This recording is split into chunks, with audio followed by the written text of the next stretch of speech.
नमस्कार किसान दोस्तों, तेज एग्रो पर आपका बहुत बहुत स्वागत है। और हमेशा की तरह आपके लिए एक बहुत ही लाभकारी एक योजना के साथ में आया हूं। और पहली गुजारिश आपसे है कि अगर आपने तेज एग्रो को अभी तक सब्सक्राइब नहीं किया तो जरूर करें। फेसबुक पर भी हमें आप फॉलो करें, लाइक करें। तेज एग्रो पर हमारी कोशिश रहती है खेतीबाड़ी से जुड़ी हर वो जानकारी हम आप तक पहुँचाएँ, चाहे वो पशुपालन से जुड़ी है, चाहे वो बागवानी से जुड़ी है, लघु उद्योग से जुड़ी है। हर तरह की जानकारी हम आपको देने की कोशिश करते हैं।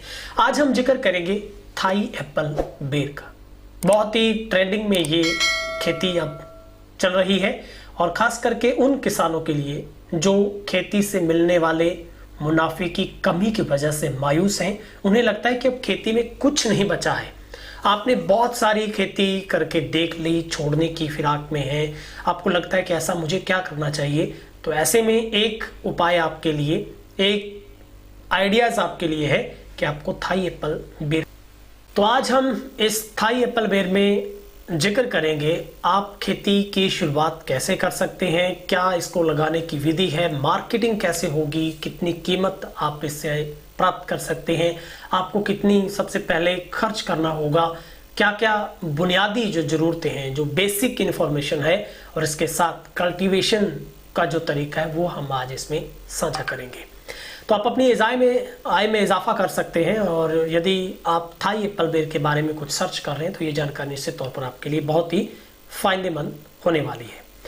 आजकल बाजार में बेर कई तरह की किस्म के उपलब्ध हैं, जिनमें थाई एप्पल बेर की मांग सबसे ज़्यादा है, क्योंकि बेर की ये किस्म दिखने में कच्चे सेब जैसी होती है, स्वाद खट्टे मीठे होते हैं। इसे किसान का सेब भी बोला जाता है। इसमें कई पोषक तत्व पाए जाते हैं, जिसके कारण बाजार में इसकी बहुत भारी मांग है। और यही कारण है कि छोटे किसान जिनके पास छोटे खेत में अच्छी आमदनी के लिए थाई एप्पल बेर की जो खेती है वो बहुत ही फायदेमंद हो रही है। अब इसकी बेसिक हम इंफॉर्मेशन आपको बताते हैं। वो ये है, ये एक मौसमी फल है जो थाईलैंड की किस्म है और बेर चमकदार है, सेब के आकार का होता है। जैसा हमने पहले ही आपको बताया, ये भारत की जलवायु के लिए बहुत अनुकूल है। लेकिन जहाँ पर ज़्यादा नमी है, जहाँ आपको लगता है जल भराव हो सकता है, वहाँ पर आप इस खेती को ना करें, क्योंकि इसका कोई बीज नहीं होता है। इसको ग्राफ्टिंग करना पड़ता है। इसके आपको पौधे मिलेंगे, कटिंग मिलेगी, कलम, वही आपको लगानी है। उसके बाद इसका आगे जो फ्रूटिंग शुरू होती है। और बेर की थाई और कश्मीरी किस्में आने के कारण किसानों का रुझान अब इस वक्त बढ़ रहा है। भारत में इसकी खेती जम्मू से लेकर कन्याकुमारी तक हो रही है, यानी कि हर इलाके में इसकी जो अनुकूलता है वो देखी जा रही है। एक पेड़ से औसतन हर वर्ष आपको 40 से 60 किलो जो फल का उत्पादन हो सकता है। अब इसकी खेती करें कैसे, शुरुआत कैसे करें? थाई एप्पल बेर की खेती हर तरह की भूमि में ज्यादा फल फूल सकती है। इसकी खेती देश के किसी भी राज्य में की जा सकती है, जल भराव ना हो, पहली शर्त है। और आपको इसकी व्यवस्था नजदीकी विश्वसनीय नर्सरी से करनी आपको बनती है। लेकिन हम आपको बता रहे हैं कि बेर के पौधे के लिए कोई बीज नहीं होता, ग्राफ्टिंग तकनीक विधि से लगाया जाता है। नर्सरी में एप्पल बेर के पौधे की कीमत लगभग 30 से 40-50 रुपए में आपको आसानी से मिल जाता है। नर्सरी में एप्पल बेर के पौधे की जो कीमत हमने बता दी है।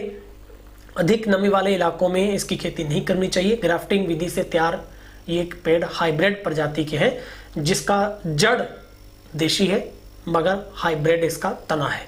इस बार जो इस बेर की खेती है वो 2 बार होती है साल में, जो कि जुलाई से अगस्त और उसके बाद फेब से लेकर मार्च के महीने में इसकी खेती आप कर सकते हैं।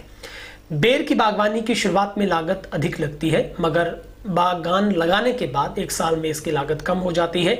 1 साल के बाद फलों का उत्पादन शुरू हो जाता है। थाई एप्पल बेर एक बार लगने के बाद 20 सालों तक फल देता रहता है। शुरुआत में एक पेड़ से 30 से 40 किलो उत्पादन मिलता है, लेकिन आगे चलकर ये लगभग क्विंटल से पार हो जाता है। थाई एप्पल बेर में जो स्पेशल जो खासियत क्या है, इस फल में विटामिन सी, ए, बी और शर्करा के साथ साथ खनिज पदार्थ, जस्ता, कैल्शियम आदि खनिज तत्व है वो पाए जाते हैं। एप्पल बेर की तुलना में अन्य बेरों की अगर तुलना करें तो ये ज़्यादा मीठा, स्वादिष्ट और गुणवत्ता युक्त है, जिसकी ओर लोग अट्रैक्ट होते हैं। गुण इसमें सेब जैसे होते हैं, औषधीय गुण इस एप्पल बेर में मौजूद हैं। सामान्य बेर की तुलना में 2 से 3 गुना ये ज़्यादा बड़ा है। किसानों को अच्छी कीमत इससे मिल जाती है।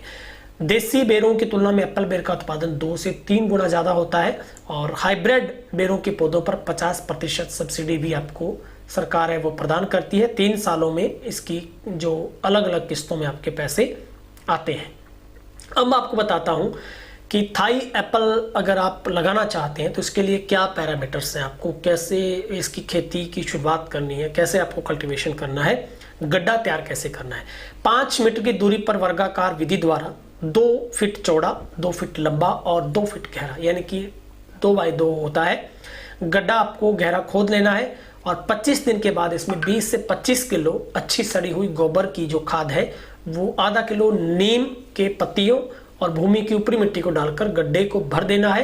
पहली बारिश के साथ ही पहले से ही कलिकान विधि यानी कि बिल्डिंग मेथड के जरिए तैयार पौधों को गड्ढे में रोपण करें और रोपण करने के लिए पॉलीथीन की थैली को एक तरफ से ब्लेड से काटकर पौधे को पॉलीथीन से अलग करें, यानी कि ये कभी ना गलती करें कि उसके अंदर पॉलीथीन चला जाए, वो काफी नुकसानदायक है।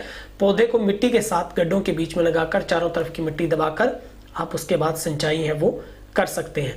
थाई एप्पल की खेती में 0 से 50 डिग्री तक का तापमान बहुत निडी माना जाता है। थाई एप्पल के पौधे की ऊंचाई है वो लगभग 7 से 15 फीट तक होती है। बगीचे में हाइब्रिड थाई एप्पल बेर के पौधे लगाते वक्त पौधों की जो दूरी है वो लगभग 15 फीट आपको रखनी पड़ती है और 1 बीघा में 80 पौधे लग जाते हैं। मिश्रित खेती के तौर पर बेर के पौधों की कतारों में आप सब्जी उगा सकते हैं या मटर, मूंग और या फिर मोठ की आप खेती आसानी से कर सकते हैं। थाई एप्पल के पौधों का पौधारोपण का समय है वो सही अनुकूल है, वो जुलाई से मार्च तक का माना जाता है। बेर देसी खाद में सुपर फास्फेट और म्यूरेट ऑफ पोटाशियम की पूरी मात्रा और उर्वरकों की आधी मात्रा जुलाई के महीने में भूमि अच्छी तरह से मिलाकर सिंचाई कर देनी चाहिए और बाकी बची नाइट्रोजन की आधी मात्रा नवंबर माह में फल लगाने के बाद आपको देनी चाहिए।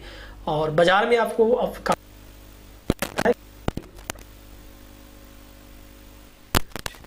बहुत आपको जो फल है वो 6 महीनों में फल देने लग जाते हैं। इसका पौधा 1 वर्ष का होने पर लगभग 20 से 25 किलो फल उत्पादन देता है और हर वर्ष आपको 50 से लेकर 100 किलो तक फल देने लगता है। इसका बाजार भाव है वो 40, 50, 60 रुपए के आसपास रहता है।